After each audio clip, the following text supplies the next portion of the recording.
dia a todos.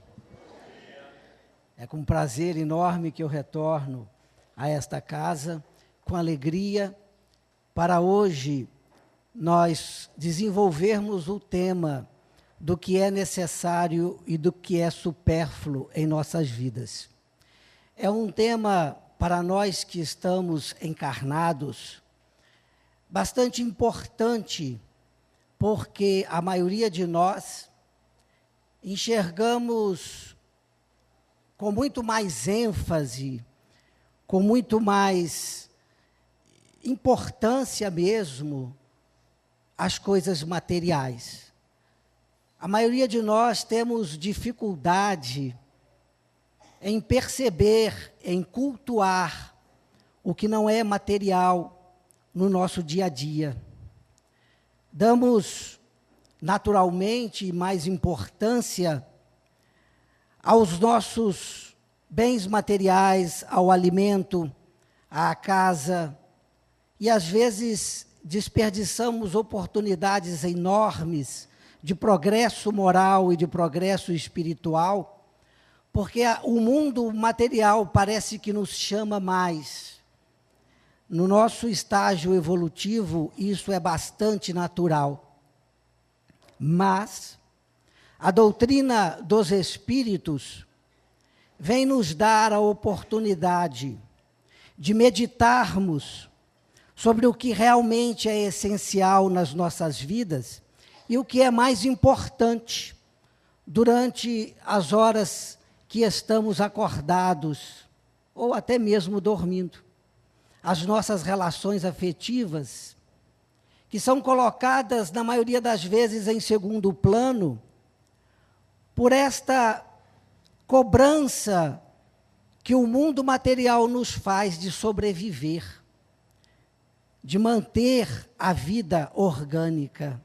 Então, na manhã de hoje, nós vamos estudar no Livro dos Espíritos, como está na tela, a questão 715, 716 e 717. 3 questões apenas do Livro dos Espíritos, onde Kardec pergunta aos espíritos sobre esta questão do que é necessário, do que é supérfluo, e como devemos nós fazer para enxergarmos de forma mais clara o que é essencial nas nossas vidas. Mas, antes de nós entrarmos no Livro dos Espíritos, eu trouxe uma música para ouvirmos, que é uma música nordestina. Tem algum nordestino aqui? Muito bem. Então, é uma música de cordel. E aí, o autor dessa música, ele fala com bastante propriedade dessa nossa loucura de enxergarmos apenas o mundo material e colocarmos toda a nossa energia da vida na conquista desse mundo material. E ele nos apresenta uma realidade da qual a maioria de nós foge, da qual a maioria de nós procuramos esquecer. E aí, vamos analisar trecho por trecho da música do autor nordestino, Davi Calixto Neto. E vamos ver o que falta nela, o que pode a doutrina dos Espíritos acrescentar a esta música, para que o efeito que ela traz possa fazer com que nós não fiquemos apenas estarrecidos com a realidade da morte, mas com o estado íntimo propício a aproveitar cada minuto da nossa vida, vivendo no mundo material, mas não sendo escravo do mundo material, valorizando os nossos sentimentos, a afetividade e o que vamos levar daqui.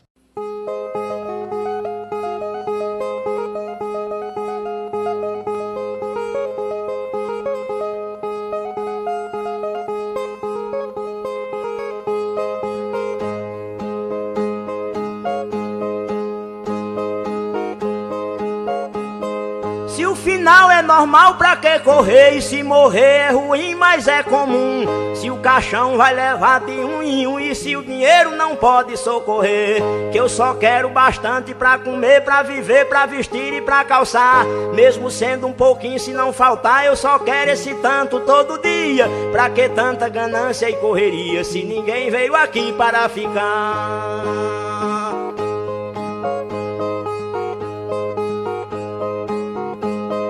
Todo homem podendo tem que ter moradia, saúde e alimento, um pouquinho também de investimento, que um dia ele pode adoecer.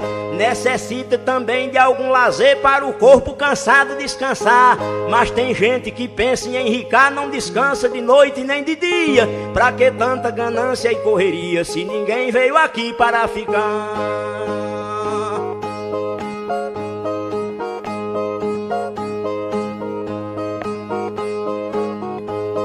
Pra que tanta ganância por poder exibir a fortuna adquirida, se o que a gente ganhar durante a vida é preciso deixar quando morrer?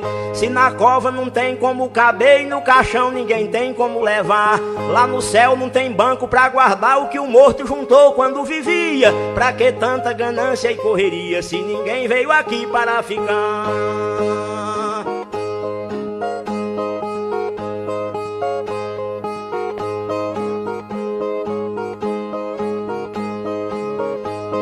Sei que a vida da gente se encerra e muita gente se esquece com certeza. E é por isso, pensando na riqueza, que alguns loucos estão fazendo guerra. E o pior é que brigam pela terra pra depois nela mesma se enterrar.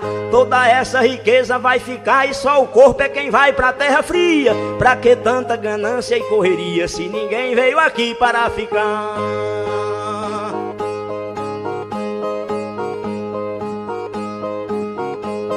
Pra que tanta ganância e ambição, se essa vida é bastante passageira? Tudo finda num monte de poeira, na mortalha, na cova e no caixão.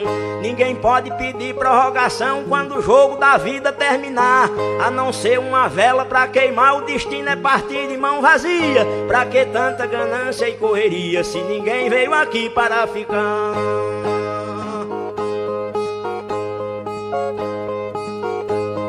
A ganância infeliz desenfreada deixa o mundo sem paz e sem sossego, pois tem gente com mais de um emprego e muita gente morrendo sem ter nada. Mas a vida da gente é emprestada e qualquer dia seu dono vem buscar. Qualquer vida que a morte carregar, ninguém pode tirar a segunda via. Pra que tanta ganância e correria, se ninguém veio aqui para ficar?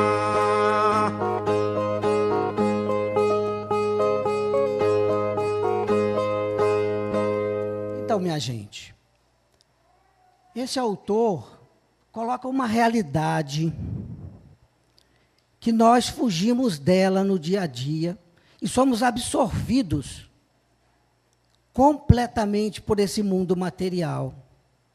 Todos nós precisamos realmente de sobreviver, de, como diz ele aí, ter o bastante para comer, para viver, para vestir, para calçar, e ainda mais coisas, como ele fala, ter um investimento, uma poupança para quando não se puder mais trabalhar.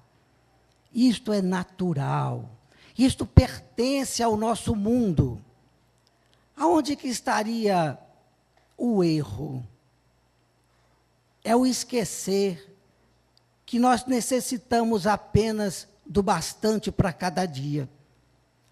E aí esquecer o que ele não coloca em lugar nenhum da música, do que é essencial para a vida após a morte, que é exatamente o equilíbrio das nossas emoções, o equilíbrio dos nossos sentimentos, a consciência tranquila de estarmos fazendo amigos, enquanto buscamos no nosso dia a dia o bastante para comer, para vestir, para calçar. O limite do que é bastante para cada um é muito pessoal. E nós vamos ver na questão 717 do Livro dos Espíritos, que a sociedade moderna, já dizia diziam os espíritos em 1857, imagina a sociedade moderna de hoje, a de 1857, já diziam os espíritos que a sociedade moderna criou necessidades novas para o homem. E essas necessidades novas são consequências do nosso progresso. Não há mal nenhum em possuí-las. Não há mal nenhum em usar da modernidade para o melhor e maior conforto do nosso mundo material e da nossa vivência material. Mas o que nós estamos esquecendo é da vivência moral e espiritual. E o pior não é esquecer, é passar por cima dela, em nome de continuar obtendo mais e mais conforto material. É o excesso, é que faz, como ele diz na música, que nós nos tornemos cegos, loucos, a ponto de provocar e fazer guerras, em nome de possuir. E ele tem uma poesia que me agradou muito, porque ele coloca a realidade crua na frente da pessoa. Para quê?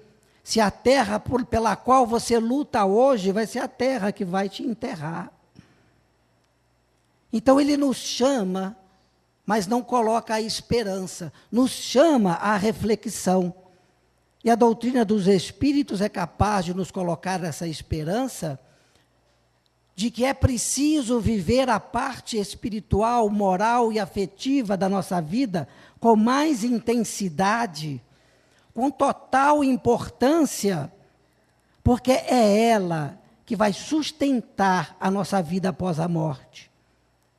Então, os espíritos são capazes de nos mostrar, com as suas lógicas, como esse mundo espiritual existe, a sua realidade de que ele é feito, que não é fantasia, que não é imaginação, que ainda é um estado da nossa matéria, apesar de invisível, a constituição do nosso mundo espiritual, que nós mesmos, nós, a alma, somos feitos de alguma coisa que em 1857 não era possível se dizer cientificamente o que era, mas que hoje nós já temos a ideia de como é constituído o nosso perispírito, o nosso corpo astral, que sobrevive à morte, que nada mais é do que a nossa matéria modificada, em estados que a ciência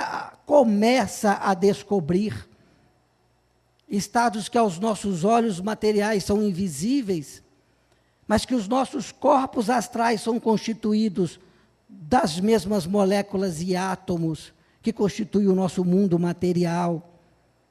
Acontece que numa dimensão tal, que se torna invisível, mas que pode, com mudanças intrínsecas dentro dos átomos e das moléculas, apenas de aumento de velocidade dos seus elétrons, se tornarem visíveis aos nossos olhos, se materializarem, como acontece nos diversos fenômenos de materialização. Então veio a doutrina espírita colocar outra realidade crua, esta poesia que nos coloca como futuro apenas a mortalha e o caixão. Ela não mostra tudo, ela mostra apenas uma face do mundo. Por isso, procure agora os tesouros do seu coração e saiba o limite entre o supérfluo e o necessário para a vida material, para que a vida material não nos sacrifique a ponto de não termos tempo de observar e cuidar do que é mais essencial. Por exemplo, nas nossas relações de emprego, o que é mais importante? O salário que nós ganhamos ou as relações de convivência com clientes e patrões e colegas? São as nossas atitudes que ferem, que causam desarmonia ao nosso redor, ou o produto material que produzimos ou que ajuntamos. ninguém vai deixar de trabalhar, mas vai trabalhar com foco nas relações afetivas e morais. O que mais te incomoda na sua relação de trabalho? Ter um prejuízo material de um negócio mal feito, ou feito de forma errada, ou ter feito um inimigo com o qual você vai ter que conviver durante todos os anos de trabalho. Qual é o mais importante? Refazer esse negócio físico ou reconquistar essa amizade? Os negócios físicos, como diz o autor nordestino, vão ficar. Não existe banco do lado de lá. Mas as relações de amizade, de inimizade, irão conosco. Os nossos irmãos também sobreviverão à morte e continuarão relacionados afetivamente conosco. Então é preciso começar agora a resolver essas questões, a torná-las as mais importantes do nosso dia. Quando eu me levanto para ir trabalhar, seja qual for a atividade, eu lavo o meu rosto, eu escovo meus dentes, eu alimento o meu corpo, eu troco a roupa para que as pessoas se sintam bem com a minha aparência. Mas é preciso também ativar o botão da paciência, da compreensão, da tolerância, para que quando eu chegar na relação com o outro, eu cumpra a minha tarefa material com a maior perfeição possível, mas seja capaz de acrescentar a ela todas essas virtudes que estamos engatinhando, aprendendo a obter. Para que ao final do dia, o meu corpo esteja cansado de trabalhar, mas a minha alma alegre de ter feito boas relações naquele dia, de ter contido a minha palavra ao responder, de ter tido a palavra certa para animar os outros, por ter tido o sorriso constante nos lábios, mesmo diante das dificuldades, para que eu chegue em casa, o banho físico seja capaz de me fazer voltar ao mesmo estado de quando eu amanheci, com a mesma disposição. Se fosse preciso, dobrar a jornada, porque a minha mente não deixou que o meu corpo cansasse em excesso. As vibrações negativas, que às vezes partem de mim mesmo agredindo os outros, não voltaram como ricochetes a mim, fazendo com que eu me estresse, com que eu me sinta completamente desarmonizado, tremendo, com raiva. E aí sim, eu estarei conquistando o melhor da vida. Não há mal nenhum em possuir carros, casas, celulares, tudo tem que ser útil na nossa vida, para que esse fim primordial da convivência possa ser satisfeito. Troque o seu celular todos os anos, desde que ele esteja te promovendo melhor condição de ser cada vez mais uma boa pessoa, um amigo de sempre. Usemos o WhatsApp, qualquer rede social, mas não de forma que vá denegrir a imagem do outro, que vá provocar, que vá nos levar à baixeza dos sentimentos, mas ao contrário, que seja um instrumento de nos elevar a alma. Por isso, tudo isso que ele fala nessa letra, que vocês continuam ouvindo, moradia, saúde, alimento, lazer, tudo isto, todos nós gostamos e queremos, e precisamos, mas não é o bastante. Aí eu pergunto, o que é necessário e o que é supérfluo? O supérfluo é aquilo que nos conduz ao erro, ao abuso, a nos afastar do essencial da vida. E cada um vai saber a sua medida. Preciso deixar quando morrer. As coisas materiais, nós precisamos deixar quando morrer. Então eu não posso possuí-las? Não, não é assim. Todos nós, a maioria de nós, tem um carrinho ali fora, não tem? Eu acho que 50% deve ter um carro ali fora. E se você chegar lá agora e ele estiver todo arranhado? Isso vai doer quanto no seu coração? É um teste. É uma medida. Qual vai ser o sentimento que vai brotar dentro de você? A sua preocupação é algo além disso? Alguém vai pensar naquele que arranhou? O porquê? O que ele passa? Qual a ajuda que ele está precisando de nós? São esses questionamentos que nós precisamos fazer para mudar o foco da nossa vida entre o necessário e o supérfluo. Não há mal em possuir, há mal em ser escravo das coisas que possuímos. Há mal em valorizá-las mais do que os sentimentos.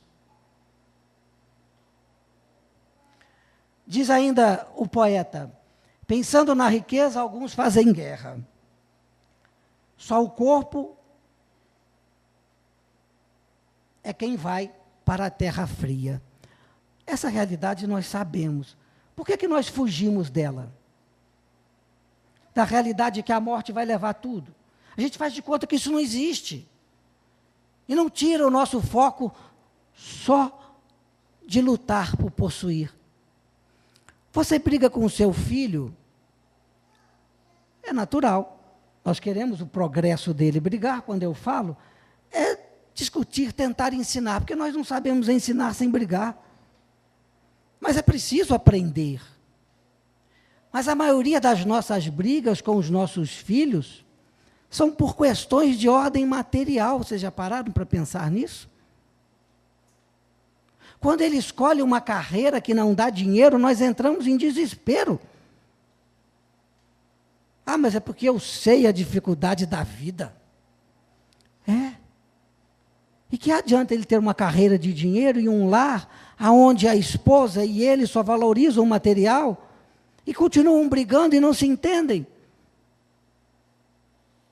É preciso se incomodar quando os nossos filhos perdem a paciência, quando não são capazes de compreender o erro do outro, quando são críticos demais, estão sempre menosprezando e humilhando o próximo. Essas devem ser nossas preocupações primordiais.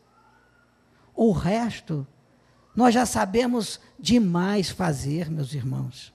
Lutar pela sobrevivência material, nós já lutamos há milhares e milhares de anos, encarnação por encarnação.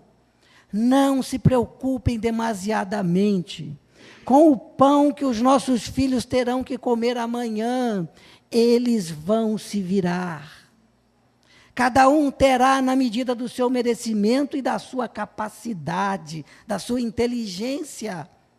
Mas eles não vão se virar com os problemas emocionais que surgirão nos lares.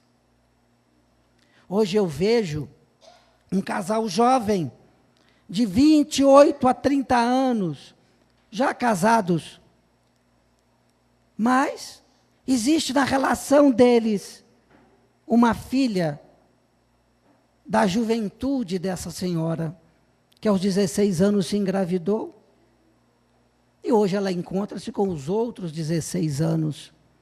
E é complicadíssimo você ter um adolescente em casa e saber entendê-lo, e saber ajudá-lo. É preciso ser amigo. Eles não obedecem ordens, porque é natural, porque estão fazendo a sua autoafirmação.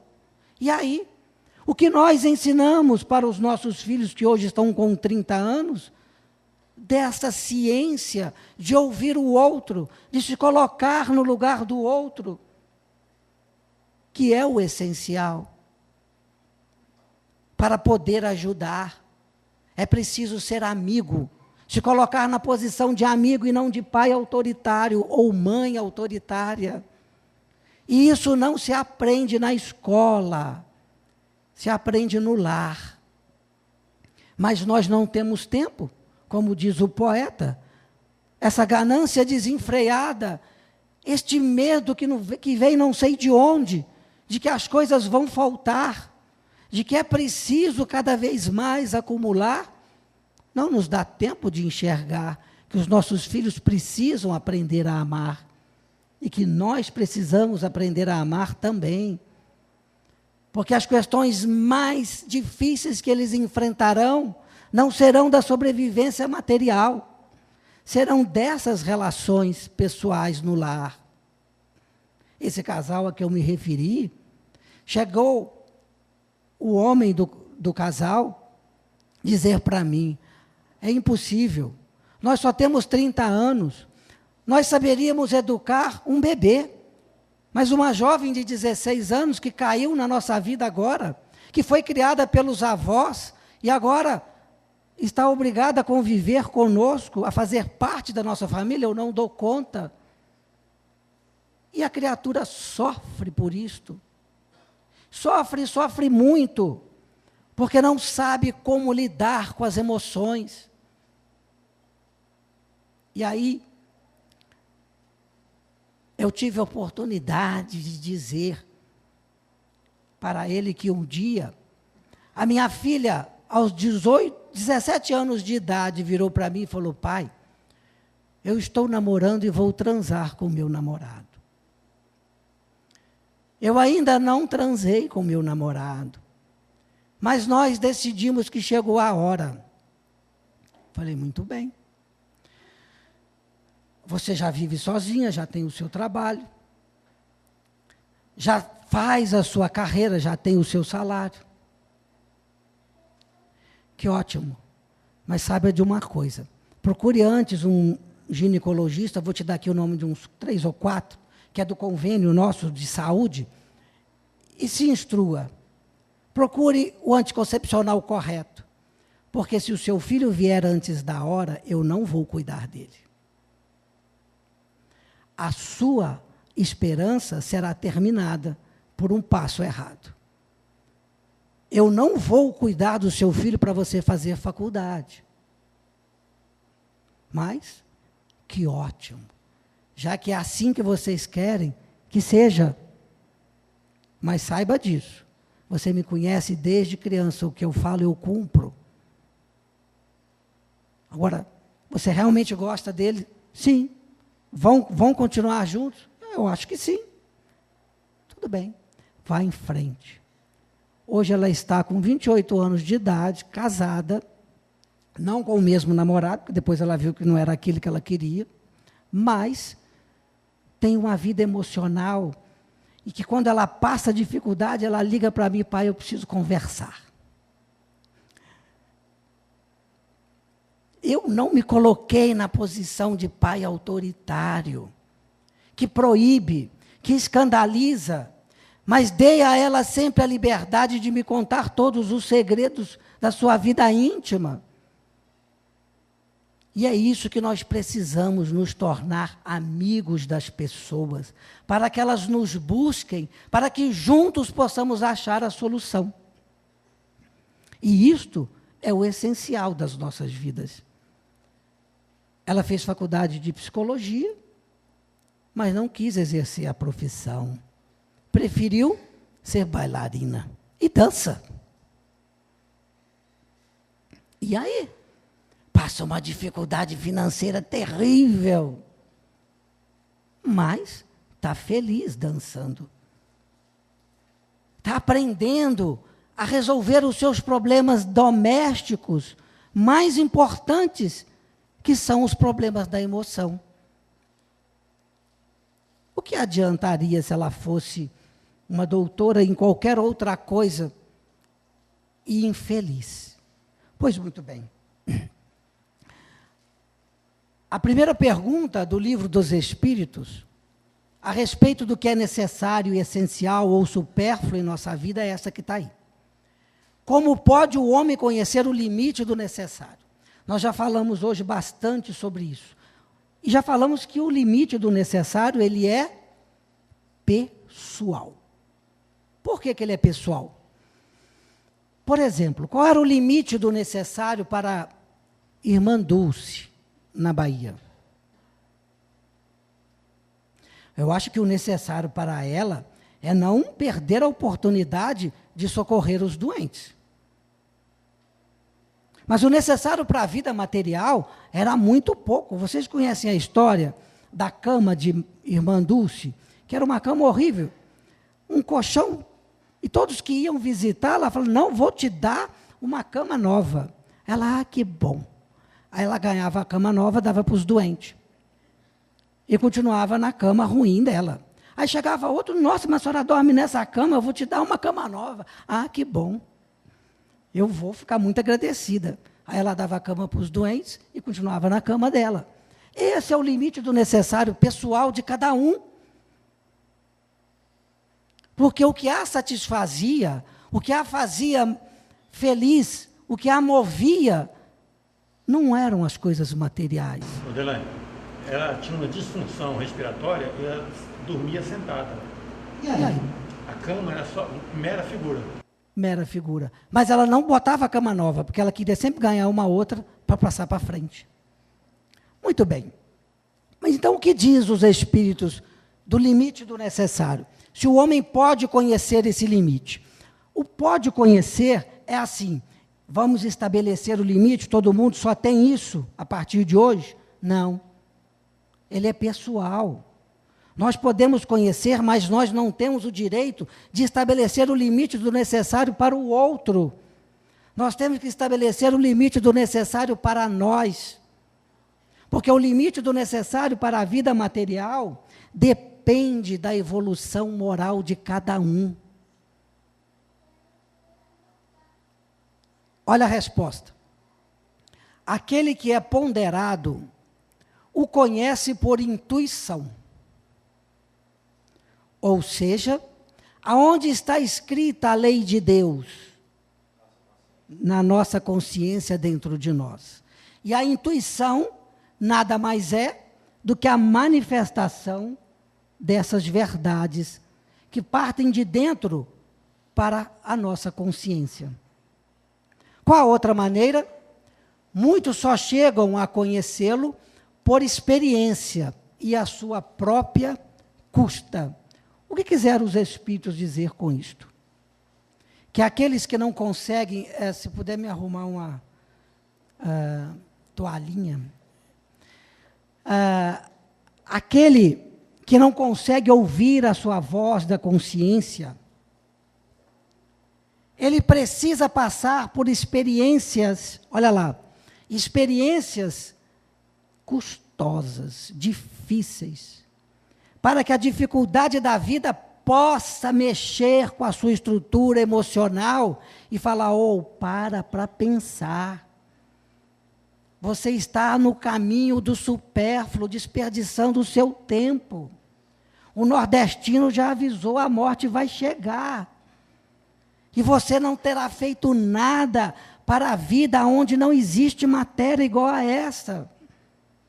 E quais são essas experiências? Infarto aos 50 anos de idade por excesso de trabalho. É uma experiência que sacode as pessoas. É o quase morte. Opa, para onde que eu estava indo? Eu agora vou reformular a minha vida. O mais importante vai ser... Aí, obrigado. Ele se recupera do infarto e volta no foco da vida material. Há outras experiências também da vida que nos levam a repensar os valores. E atualmente nós estamos vivendo um momento bastante propício a isso. A nossa crise econômica financeira do Brasil tem feito as pessoas mudarem as suas vidas, ou pelo menos repensar nelas. O desemprego aumentando. Mas aproveitemos essas dificuldades para pensar no essencial, minha gente. Para enxergar o essencial. Momentos de doença no lar, que nos aproximam do desencarne, também são experiências que nos levam a pensar no limite do necessário. Agora, será que nós precisamos de passar por essas dificuldades? Será que não podemos buscar o caminho mais fácil da intuição, do raciocínio, da lógica? Será que olhar a experiência do outro, a dificuldade do outro, não pode adiantar o nosso progresso? Depende única e exclusivamente de nós mesmos. E a casa espírita, ou qualquer local de meditação, é local apropriado para isto. Para pensarmos no que estamos fazendo das nossas vidas. E aí eu pergunto, quem é o seu calo? Quem é a pessoa mais difícil na sua convivência? Ela é a pessoa mais importante da sua vida. Ela é a pessoa que está ali pronta para te ensinar a olhar com outros olhos o que é essencial na vida. E se nós tivermos a felicidade de enxergar o caminho e conseguirmos dar alguns passos nesse sentido, porque vai ser difícil de fazermos o progresso, de nos tornarmos uma irmã Dulce da noite para o dia, mas nós podemos nos tornar irmã Dulce no nosso lar, na relação afetiva com os nossos filhos, com aqueles que são difíceis, mas para isso eu preciso fazer o que primeiro? Me amar, mudar os meus valores. Eu preciso passar a valorizar coisas espirituais.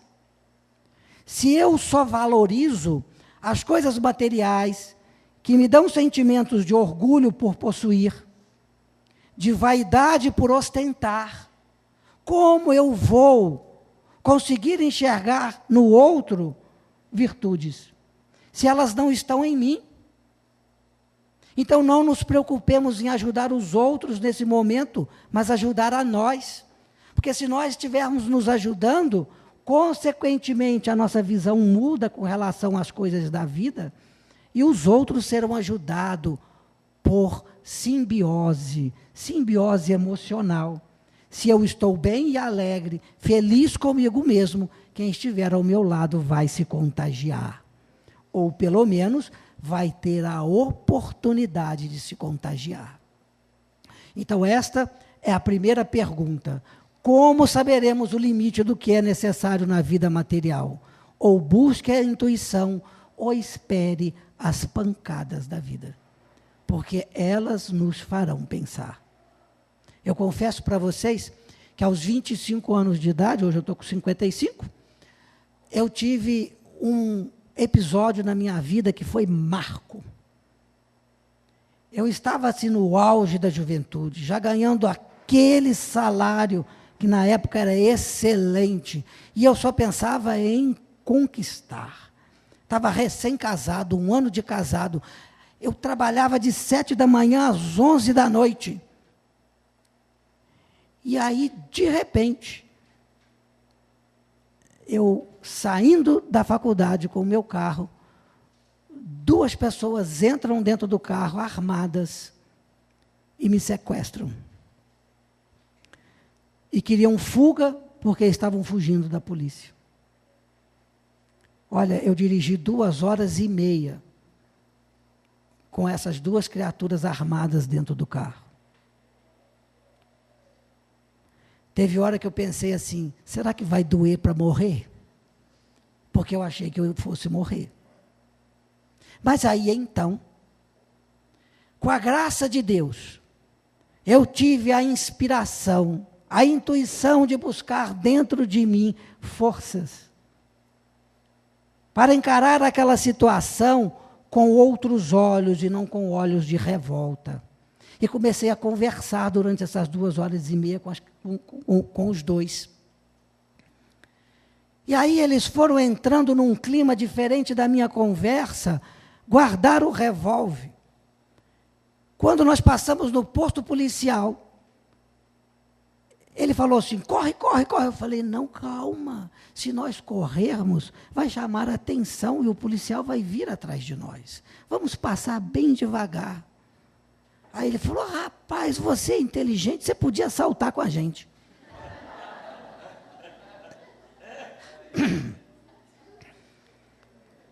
Mas a saga continuou. E não tinha fim. E aí, uma hora, eu elevei o meu pensamento a Deus. A minha filha, na época, tinha 3 meses de idade. Eu falei assim, Senhor, a minha avó materna já havia desencarnado e foi fundadora da Casa Espírita lá em Muriaé. Eu convivi com ela até os 7 anos. Eu a tinha como uma pessoa boníssima. Eu falei assim, vó, aonde você estiver, localiza no plano espiritual alguns espíritos amigos desses dois, para que os sensibilizem, para que eles deixem que eu continue vivendo. Foi trágico a coisa, mas não teve violência. Eles me largaram no asfalto a pé, levaram o meu carro, mas aquilo para mim foi uma sacudida na vida, que eu falei, meu Deus, para onde eu estava levando a minha vida? Olha com o que eu estava me preocupando. E por pouco eu não retorno à vida espiritual. Eu vou dizer para vocês, igual eu disse no início, depois que eu me recuperei do infarto, a coisa mudou. Mas ainda até hoje isso é bastante forte, esse alerta. Então está aí. Ou nós esperemos o alerta, ou já façamos o esforço de buscar esse limite pela nossa intuição. A outra pergunta é, mediante a organização que nos deu, não traçou a natureza o limite das nossas necessidades? O que quer dizer essa pergunta?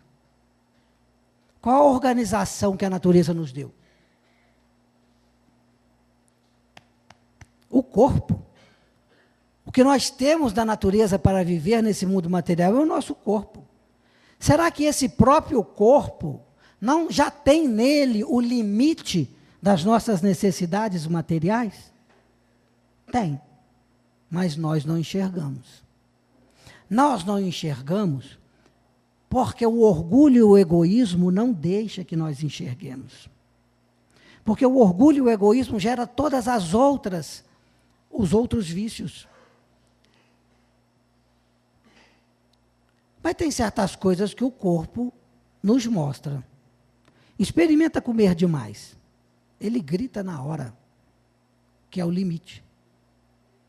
Experimenta trabalhar demais, você não vai ter hipertensão depois dos 45, 50 anos. De forma excessiva. Experimenta dormir pouco. Não vou falar aqui dos excessos de álcool, de fumo, de droga, não. Coisas naturais. Experimenta tomar café demais. As consequências virão, porque o corpo tem limite. É preciso enxergar o limite desse corpo. E ele tem limite justamente para que nós possamos ter freios nas nossas vidas. E mudar o nosso foco. A resposta dos espíritos. Sem dúvida, mas o homem é insaciável. Por que nós somos insaciáveis? Justamente porque os nossos valores ainda estão centrados no orgulho. O que o orgulho faz conosco? Nos coloca na posição de nos acharmos melhor do que o outro, com mais direito, mais importante. Daí vem o egoísmo. Já que eu sou mais importante, tenho mais direito, primeiro para mim. E isso torna o homem numa busca insaciável. E no nosso nível evolutivo, o que agrava tudo isso é que nós não enxergamos o mundo espiritual. Essa vida após a morte, para a maioria de nós, será? Isso não é coisa da imaginação? Ela não está real, viva aos nossos olhos. Mas ela está se tornando viva e real aos nossos olhos. Com o auxílio da filosofia, com o auxílio das doutrinas espiritualistas e agora com o auxílio da ciência. O mundo mudará completamente no dia que a ciência der o checkmate na existência do espírito. Quando ela comprovar inequivocamente e todo o mundo científico não tiver mais dúvida, nós teremos, após a Revolução Industrial, a maior revolução do nosso planeta, a revolução moral. Porque as nossas leis vão mudar. O nosso Código Civil não vai pensar mais apenas nas nossas necessidades momentâneas da vida material. As leis terão uma visão de eternidade, de continuidade da vida. A educação terá uma importância muito maior do que tem hoje. Porque hoje, para nós, educação é só para ter uma boa profissão e ganhar dinheiro. Mas, na essência, a educação não é isso.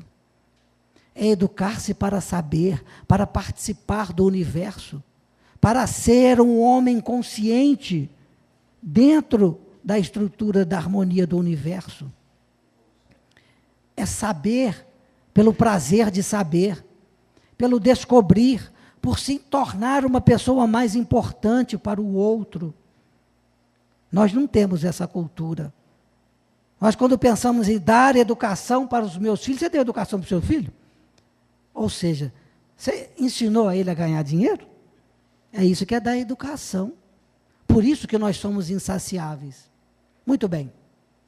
Por meio da organização que lhe deu, a natureza lhe traçou o limite das necessidades. Porém, os vícios lhe alteram a constituição e lhe criaram necessidades que não são reais. E aí? Quantas necessidades nós temos que não são reais?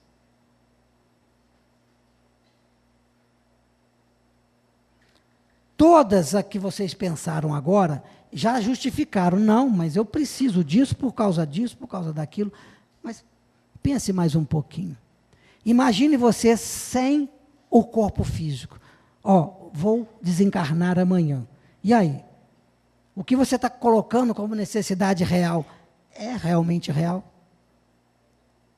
Por exemplo, eu hoje ainda trabalho, estou na ativa. Estou perto de aposentar. Eu acho que o ano que vem eu me aposento. Aí sabe o que eu estou planejando? Eu já tenho minha casa, meu apartamento. Minha casa não, meu apartamento, no centro da cidade. Eu vou dar um jeito de comprar uma propriedadezinha assim nas montanhas, na zona rural de Guarapari, né? Porque aí eu vou estar aposentado. Eu estou criando necessidade para mim. Aí a gente comete aquela loucura de se endividar para comprar. Aí compra, não posso parar de trabalhar. Porque como é que eu vou pagar? Aí o sossego que eu queria, eu perdi. O descanso que eu queria, ele foi embora, porque eu dei um passo maior do que a minha perna. E aí eu me justifico, não, eu tenho que continuar trabalhando. Ou se não, fazer igual meu pai fez. Não, eu tenho que comprar 4 casas, porque eu tenho 4 filhos. Eu tenho que deixar uma para cada um, para todo mundo ficar bem. Coitado, ele está no plano espiritual hoje, mas não tem nenhuma casa com o filho dele. Todos separaram da esposa por falta dessa capacidade de resolver os problemas emocionais que são mais importantes, e as casas estão tudo com as ex-mulheres. É isso que é a vida, meus irmãos. O limite do necessário, às vezes, ele nos atrapalha. Agora, se você vai comprar a sua propriedade depois de aposentado e vai desenvolver nela, não é? bela ação social, para chamar as pessoas, para promover o necessário aos outros, excelente escolha, porque você vai estar doando o seu tempo. Agora, cuidado, cuidado, porque o insaciável para nós é um vício milenar. Encarnação após encarnação, nós erramos do mesmo jeito, porque a vida não nos deixa enxergar o essencial, a vida material. Então, abramos os nossos olhos. A última pergunta. Que se há de pensar dos que assambarcam os bens da terra para se proporcionarem o supérfluo, com prejuízo daqueles a quem falta o necessário? Aí vocês lembraram de quem? Daquele que não deixou a merenda escolar chegar na escola, porque desviou a verba? E de todos os exemplos de nós mesmos, que às vezes temos comércio, e para vender para a prefeitura, aceitamos pagar propina? Senão eu não vendo. E aí quando se paga a propina ou se desvia a verba, estamos assambarcando os bens dos outros que não têm nem o necessário? E aí? Porque parem para pensar. Quando se superfatura um serviço que vai ser prestado ao poder público, para que desse superfaturamento possa se tirar a propina, eu estou aumentando o custo do Estado e fazendo com que ele devolva aos necessitados menos serviço. E aí eu bato palmas para um amigo que desde a sua juventude vende máquinas agrícolas. E um dia ele me confessou: eu não trabalho com prefeitura que me pede propina, que pede para eu aumentar a nota. Eu não faço isso. Eu deixo de vender. Eu vendo no varejo, para o pequeno, ou eu só trabalho com a prefeitura que é honesta. Porque dói e corta o meu coração ver que o recurso que deveria ser destinado para os necessitados estão sendo assambarcados por aqueles incautos. E aí, mas você não ficou tão rico quanto o outro? Lembra do nordestino. Para que tanta riqueza? Para que tanta ganância? Se amanhã eu estou voltando. Agora, meus irmãos, fazer disso uma filosofia de vida, é preciso mudar todos os nossos valores íntimos. É preciso enxergar realmente em todas as nossas relações que o mais importante é o que fazemos ao coração de cada um. Não só para os nossos entes queridos, mas para as nossas relações de trabalho. E aí, o que acontece com esses que fazem isso? Olha o que os Espíritos disseram. Olvidam, ou seja, esquecem a lei de Deus e terão que responder pelas privações que houverem causado aos outros. Responde nesta vida, quando o Sérgio Moro consegue, né? Mas se não responder nessa vida, vai responder em outras. Quando conseguem ser pegos pela nossa lei, vão responder aqui. Mas em outras vidas responderão com dificuldades maiores ainda. E aí a gente vê algumas criaturas que nascem numa dificuldade tremenda, não conseguem fazer sequer uma faculdade, por circunstâncias de terem nascido na pobreza. E o nosso governo não ter planos. O nosso governo somos nós mesmos, tá, gente? Porque cada vez que a gente corrompe alguém, do guarda de trânsito, que a gente corrompe para não pagar multa, até as grandes corrupções, nós estamos ensinando aos outros a serem como nós somos. Então, essa criatura, às vezes, nasce numa dificuldade tremenda e tem muita vontade de crescer. Aí ele começa, a vida vai e puxa o tapete. Porque aí o pai morreu, a mãe morreu. E dificuldades naturais da vida. Vai se estudar, o pretérito dele foi um que abusou da facilidade no passado. É isso que a doutrina espírita vem nos abrir os olhos. E aí, eu faço a última pergunta para nós encerrarmos, que eu já fiz no início. Nós podemos possuir as coisas? Nós podemos continuar trabalhando, como disse o poeta nordestino, fazer o nosso investimento para que no futuro, quando não pudermos trabalhar, termos de onde tirar? É lógico que podemos. E os espíritos disseram isso a Kardec. E ele registra neste comentário aqui, comentário da pergunta 717 de Allan Kardec, as respostas dos espíritos. Todo mundo aqui lê o livro dos espíritos? Então, vocês já perceberam que tem textos que não estão entre aspas? Os textos que não estão entre aspas, igual a este, são comentários de Kardec. Não são falas diretas dos espíritos. E olha o que Kardec comenta.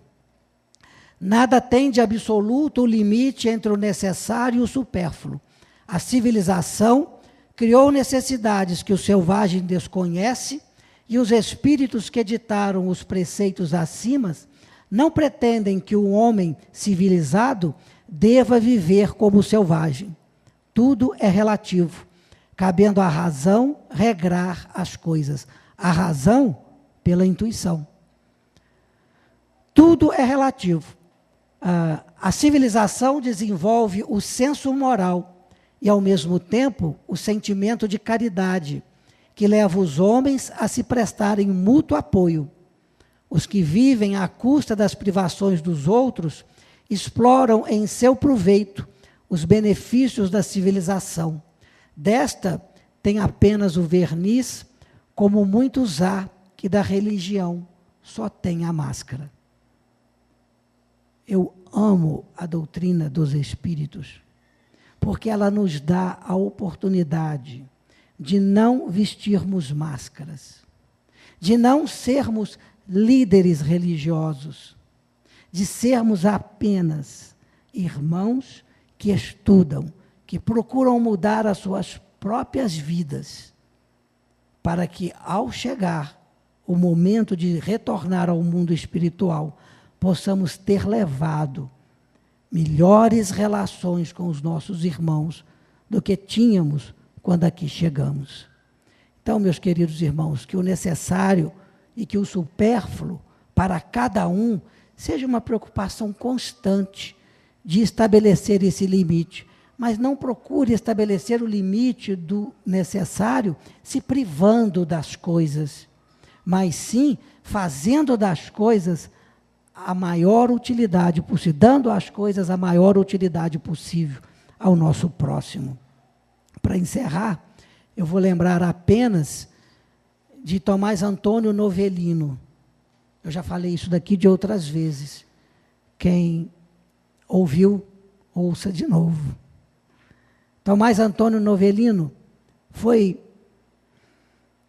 discípulo de Eurípides Barçanufo. Viveu em Sacramento e em Franca, no estado de São Paulo. Sacramento em Minas Gerais, no Triângulo Mineiro. Tomás Antônio Novellino estudou no Colégio Allan Kardec, fundado por Eurípides Barçanufo, em 1805. E aprendeu as virtudes do coração. Aos 80 anos, Tomás Antônio Novellino era uma das maiores fortunas do estado de Minas Gerais. Produzia 7.000 pares de sapato por dia, em Franca e em Sacramento. Vivia com motorista particular. Viajava 3 meses por ano aos Estados Unidos. Médico, como se formou, fazia nos Estados Unidos congressos, pós-graduações, e negócios de sapato. Se tornou um homem riquíssimo, mas um dos homens mais simples que eu conheci.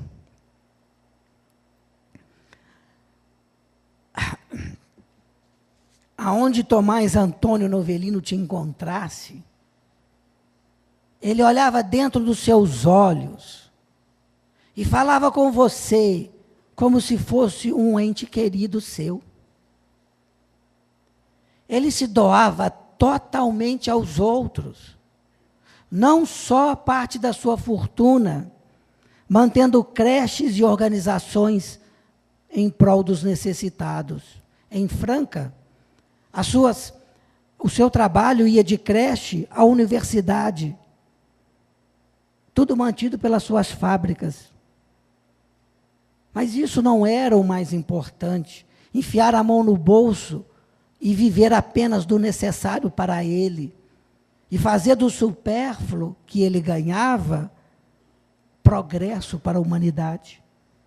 O mais importante é que ele conseguia tocar o coração de todas as pessoas que estavam ao seu lado. E eu confesso para vocês que o dia que eu estava em Sacramento, visitando a creche espírita que ele mantinha, porque queríamos fundar uma creche em Muriaé. Quando eu o encontrei no corredor, eu nunca o tinha visto. Ele falou: e aí, meu irmão, gostou do trabalho? Vai em Franca, lá o trabalho é muito maior. E me deu um abraço. E tirou um cartão do bolso e disse: está aqui, quando for, não fique em hotel, fique comigo.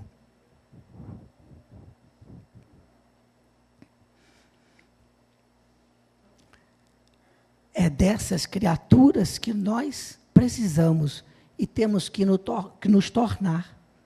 Criaturas capazes de promover com a riqueza o bem-estar da alma. Não apenas doando a sua parte material, mas tocando os corações das pessoas, fazendo-as sentir importantes e verdadeiramente irmãs. Nós possamos voltar aos nossos lares pensando nisso. Que Jesus nos abençoe.